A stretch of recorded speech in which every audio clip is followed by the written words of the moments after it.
Bonjour amis voyageurs. Après un long vol hier soir, partant de Manille et passant par Kuala Lumpur, on est arrivé dans notre prochain pays, le Sri Lanka. C'est un pays qu'on aurait dû visiter en 2020, mais à cause Covid, on n'a pas pu venir. Donc on est tellement content d'être ici, sous le soleil. Et oui, on va aller découvrir ce pays ensemble. Allez, c'est parti!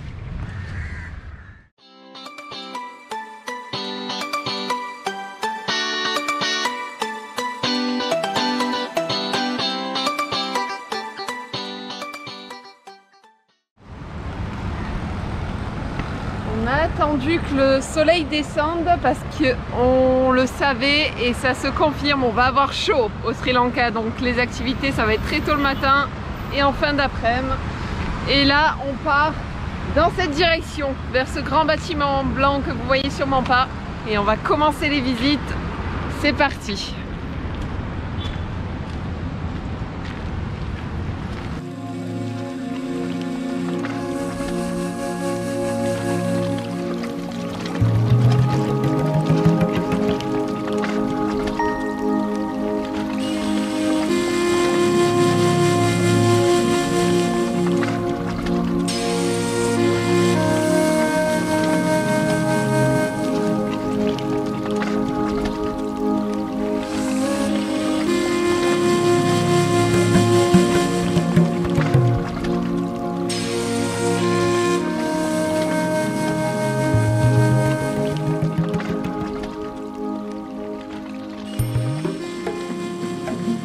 On commence notre visite du Sri Lanka dans la ville de Anuradhapura, qui est au nord du pays. C'est un des grands sites bouddhistes du pays. On est venu ici en fin de journée sur le site de Jaya Sri Mahabodhi Buddha, qui, comme vous le voyez, est célébré. C'est tous les soirs comme ça. Tous les soirs, il y a des gens qui viennent prier au pied de cet arbre, parce que cet arbre est censé avoir été planté par une ancienne branche de l'arbre de Bouddha. Donc à l'époque, quand l'arbre de Bouddha a été détruit, quelqu'un a sauvé une branche et est venu la planter ici. Et je ne sais pas à quel point ce fait est vrai. Je vais dire que c'est une légende urbaine, mais le site est présenté comme tel. Cet arbre est censé être l'arbre le plus ancien ayant été planté par l'homme il y a 2300 ans. Voilà, et c'est un ficus. Ça peut paraître pas impressionnant comme ça, mais quand on vous dit c'est un ficus, c'est un peu plus impressionnant. On attire un peu la curiosité des gens avec la GoPro. On est actuellement devant l'une des stupas bouddhistes les plus grandes au monde, certainement la plus grande du monde. À l'époque où elle a été créée en 104 avant Jésus-Christ, donc elle est très vieille. Les seuls bâtiments religieux plus grands que ça, en fait, c'était les pyramides d'Égypte. Depuis, bien sûr, on a des cathédrales beaucoup plus grandes, mais pas aussi vieilles que ça. Et au coucher du soleil, avec les couleurs comme ça, est-ce que c'est pas magnifique? C'est ces couleurs que je suis venue chercher au Sri Lanka. C'est trop beau.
Désolée si ce début de vidéo c'est un peu un mishmash, on prend nos marques dans le pays, on est arrivé que hier soir. On n'a pas trop préparé l'histoire des lieux pour l'instant. Là pour l'instant on est devant une stupa qui a été construite en 104 avant Jésus-Christ, elle est donc très très vieille. Et à l'époque c'était le 3e bâtiment au monde religieux le plus grand, juste après les pyramides. Et c'est extrêmement sacré pour les bouddhistes parce que ce lieu est censé abriter le bol d'offrande de Bouddha. Est-ce que c'est vrai? Je ne sais pas.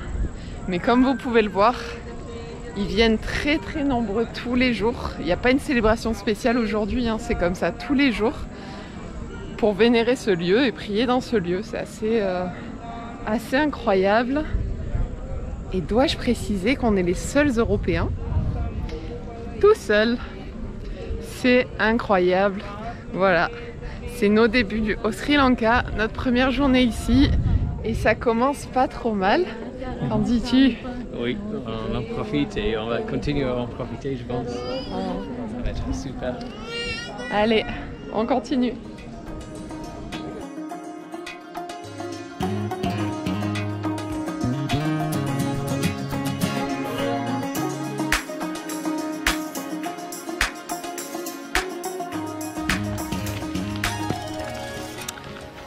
Ce matin, on a fait un peu les flemmards. On a pris un tuk-tuk pour venir sur le site de Minintale. Pourquoi le tuk-tuk? Parce que sinon, en fait, il faut prendre un tuk-tuk puis le bus. C'est un peu compliqué les bus ici. Donc voilà, on a un chauffeur qui nous attend, qui nous ramène. Et on va découvrir ce lieu qui est l'un des plus hauts lieux bouddhistes du pays. Car selon la légende, c'est ici que le bouddhisme a commencé dans le pays. Allez, on monte quelques marches et on va découvrir ça.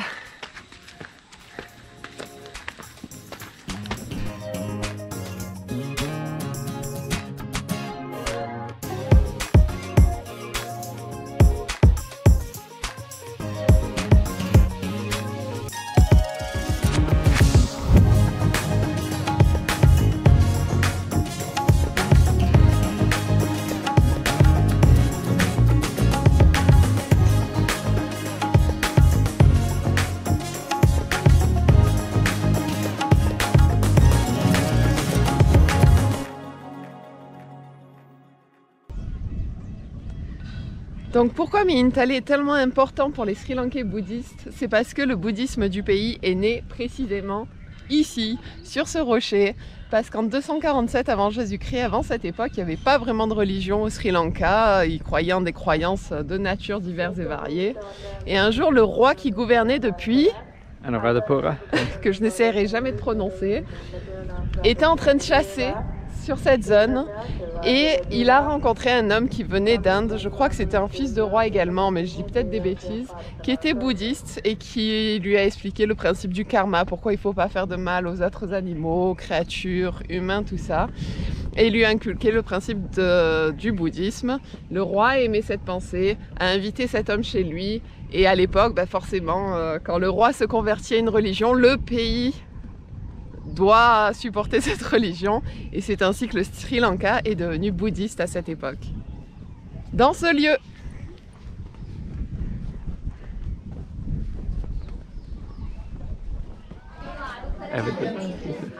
On était en train de regarder avec fascination la manière très peu efficace à laquelle il se passe les briques une par une, le nombre de personnes pour se passer les briques.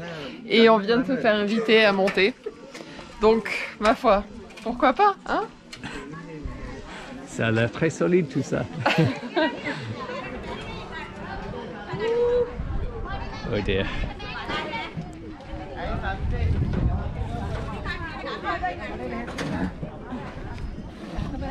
I'm working. Cécile est la meilleure passeuse de briques que le Sri Lanka a jamais vue.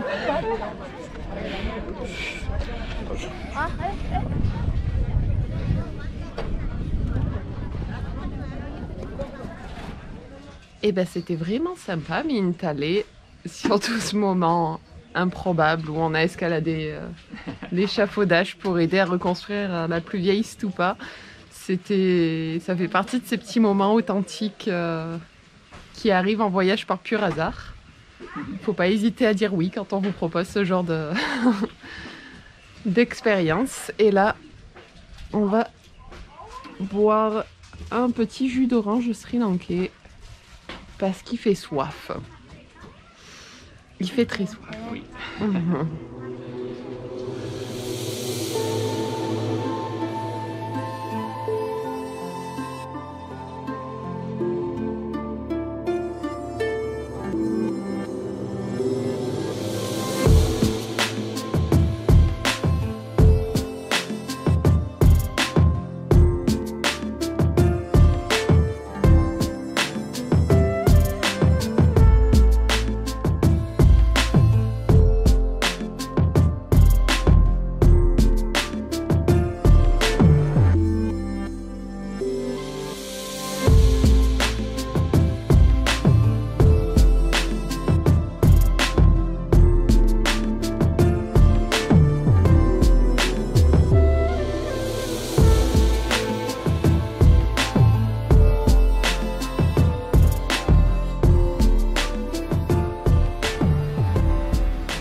Après notre visite de ce matin à Mihintale, on est maintenant à Vessaghiriya, donc tout près de la ville.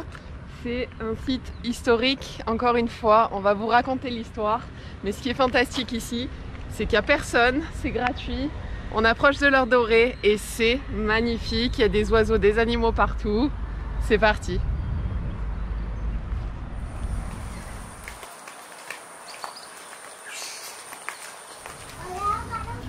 Donc pour suivre la visite de Mihintale qu'on a fait ce matin, ce site il est vraiment parfait parce que c'est un monastère qui a été créé par le premier roi bouddhiste de la région pendant le 3e siècle avant Jésus-Christ.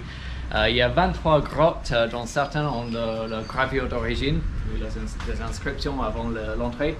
Et c'est dans ces grottes où vivaient et priaient les moines de l'époque.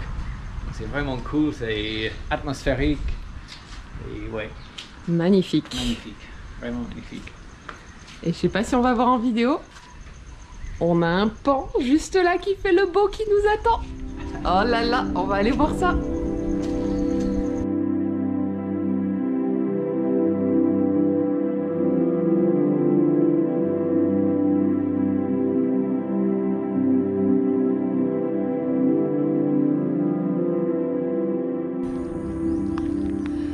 C'est peut-être stupide, mais personnellement, je suis tellement contente de voir des pans sauvages. Parce que oui, ils sont sauvages ici, ils sont originaires d'ici. Donc on a le côté culturel, archéologique, historique, la beauté du lieu, la lumière magnifique et des animaux de partout. Là, je vois 4 pans et on a 2 espèces de singes autour de nous. Enfin, est-ce que je suis heureuse? Un peu. C'est pas mal, c'est pas mal. Ah, il y a une vache aussi.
Le soleil est sur le point de se coucher et on est au temple, je vais lire le nom, Isurumuniya, qui a été construit toujours par le même roi au 3e siècle avant Jésus-Christ.